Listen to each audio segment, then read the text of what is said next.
Delivery తర్వాత patient తన first bath ఎప్పుడు చేయొచ్చు? Hello hi, this is doctor Sindhu, consultant ఆబ్స్టేషన్ and gynaecologist. Caesarean అయిన తర్వాత wound healing process usually takes between 7 days. So after 7 days మీకు పెట్టిన డ్రెస్సింగ్ తీసేసి మీరు బాతింగ్ అనేది స్టార్ట్ చేసుకోవచ్చు.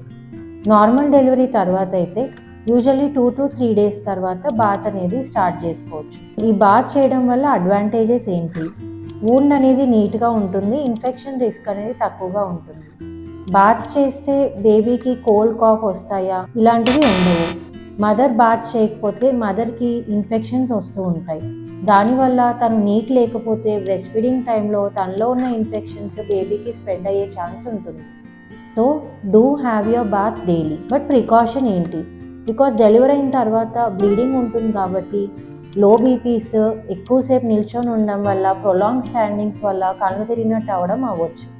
అందుకని quick short bath is better. Daily bath చేయడం వల్ల సిజేరియన్ వూండ్ ఇన్ఫెక్షన్స్ కానీ నార్మల్ డెలివరీ వూండ్ ఇన్ఫెక్షన్స్ కానీ తక్కువ ఉంటాయి. సో కంపల్సరీ డెలివరీ అయిన మదర్స్ డైలీ బాత్ చేయాలి. Thank you.